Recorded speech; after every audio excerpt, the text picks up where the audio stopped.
Hi.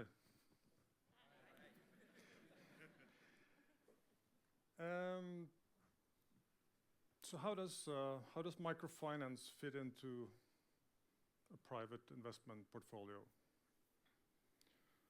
About as well as it does with any investor who wants to make impact, as well as a decent return, financial return. So basically, it would, of course, I don't know who's actually in the audience here, but for all of you who are private investors, microfinance would fit in.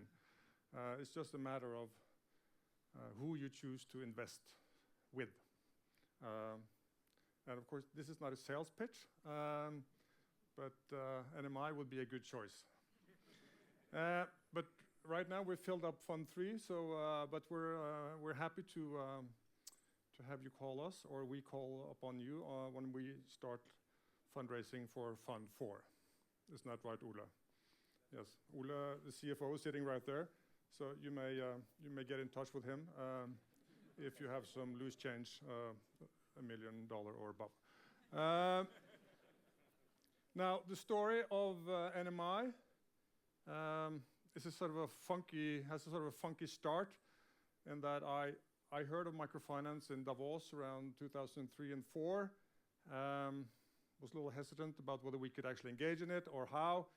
I then sort of gathered some guts and wrote a letter to the Prime Minister at that time, Mr. Stoltenberg. And he was a little bit late in replying. And in the meantime, Grameen Bank got the Peace Prize for microfinance. So it sort of got onto a flying start. And the obvious partner was Norfund. We wanted a public partner, but we would have done it on our own, in a much smaller scale, but still we would have done it on our own, probably with some of the other partners who we already have, in particularly Storebrand, who's been active in this area for some time. Now, we're not really an African investor, although we do have some other Africa or developing market exposure, like we're the third largest shareholder in Scatec Solar. And we have a long-standing relationship with Basecamp. Svein, where are you? I can't see anything here. Where's Svein? Second floor. Okay. And there was a story about lions writing their own history. And we actually have an engagement with Basecamp, as well as Norfund has also an engagement with Basecamp, where we actually able to double the number of lion sightings within 6 years. That's not bad. I dare you to find another spot in Africa where you can actually have the double amount of lion sightings. I think you would have to go to a zoo to get it. So writing history is good, but helping somebody create their own future, a different future, is better. And that's why we've chosen microfinance, and that's why we've chosen to set up NMI. So I will just flip through some slides about NMI. This is not a Ferd presentation. I hope you've heard of us before. If not, we're easily accessible through all channels. Now, microfinance sort of, as Kjell said, it hyped, and then it sort of went a little bit away. But it's there. It's there with a big presence, and it's growing. And it's growing for two reasons. One, the activity, the economic activity in the countries, in the regions where microfinance is needed, are growing. So people are seeing that there is an opportunity to engage in the economy, but still they're poor. They're still unbanked, unfinanced. And we can't take credit for having sort of elevated people out of poverty. That's something they do on their own. You know, we don't give them a ladder. We give them financing so they can actually build the ladder. And there's plenty of poverty around for everyone to engage in. So now, what does it look like? This is a true, as Eric said, this is a true public-private partnership. The two first funds were 50-50, and now we got IFU on board. There's a slight skewed. This is not among the socialist or the right wing. This is I don't know why they chose it could be the other way around, but don't get confused about the colors. But we would like it to be, over time, more of a 50-50 partnership. But the type of partnership that we are really lends itself for large public or government institutions. And we would seek to engage other institutions in other countries. And we are also grateful, and this is not why we did it, and it's not why we're continuing, but both the technical assistance and the first loss support are very important, because we would like to take risk that other people avoid. Because we would like to go in countries to fund MFIs that other people, other institutions would not fund. So we're trying, with the help of the government, to de-risk some of the, or not de-risk, that's not true, because there's always risk. We're trying to reduce some of the risk while providing capital to increase the upside. Where are we? We are not only an African operation, and that's the reason for that is simply that the two reasons. One, we need to spread risk, because the life insurance companies, they need to show that we're trying to spread risk, and we think that every life has equal worth. So whether we create a better future for somebody in Indonesia or in Ghana, that is, in essence, equally good to us.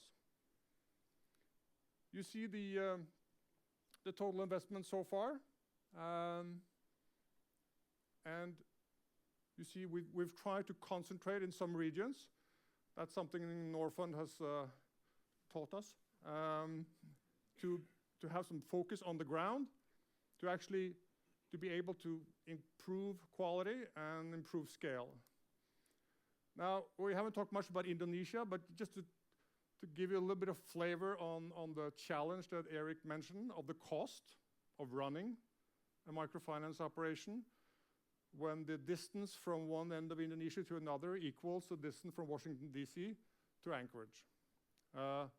And then you have the diversity of languages and different ethnic backgrounds. All this makes it extremely costly and actually much more efficient to run an MFI in India than in Indonesia. So Indonesia would be ripe for a technological frog leap into some type of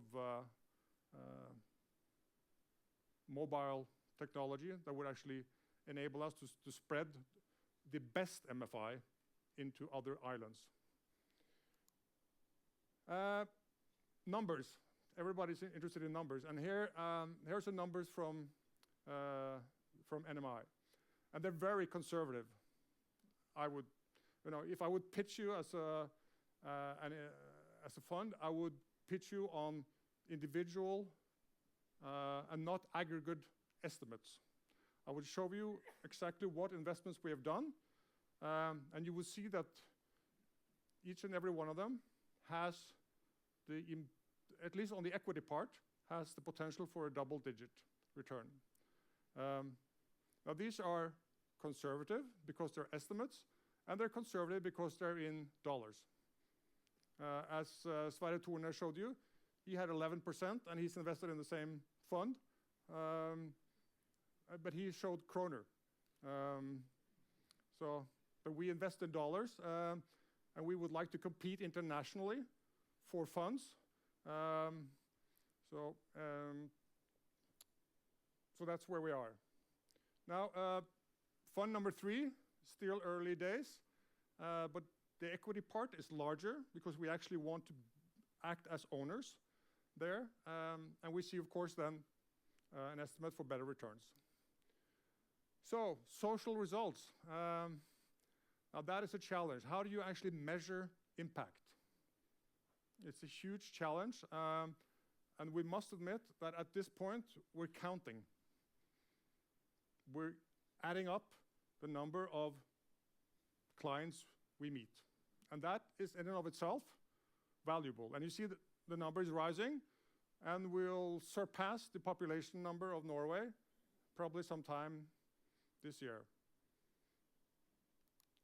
And then, of course, it's not only numbers, but it's actually reaching the right clients. And it's heavily skewed towards women. That was in the original pitch to the government. So, and it's still the right way to do it, I think. It doesn't mean that the men are not involved. It just means that women handle the cash, which they seem to do in other families as well. And of course, it's heavily skewed towards rural areas, as it should, because in urban areas there's just more financial apparatus going, so they could choose somewhere else. Many places in rural areas, the MFIs that we invest in is the only one, except from loan sharks and other type of traditional type of lending. Now, our ambitions going forward, Torben will also talk more about that. We aim to be the benchmark of a large microfinance fund. We would like to include and build on both Norfund and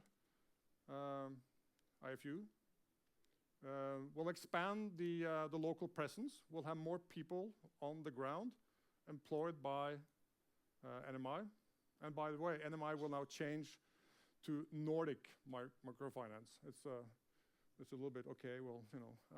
But we'll keep the NMI part, but it's now truly a Nordic venture. And going forward, there is a Fund 4 coming, and we will engage in a different manner when it comes to fundraising for Fund 4. We'll actively target family offices, family investment companies across the Nordics. And so if we call on you, please take our call. I did actually do one pitch myself, and I know, is there somebody from TDVN here?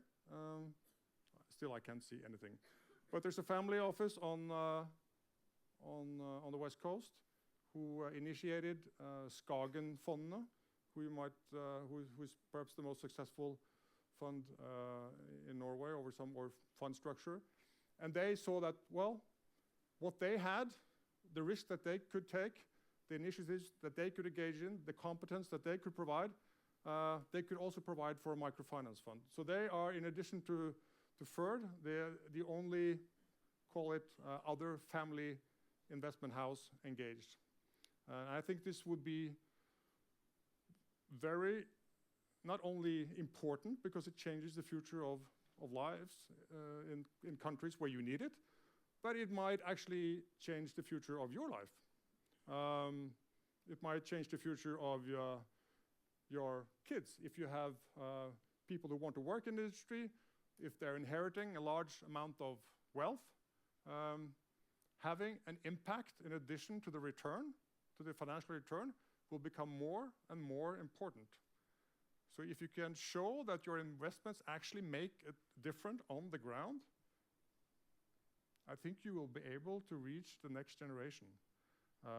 Call it the next gens or the millennials or whatever you might want to call them. But there's a wall of cash coming towards all these. I know this from my own perspective. I have 2 daughters, and they're wondering, what's the purpose? You know, why are we doing it? We're doing it because we want to make a difference.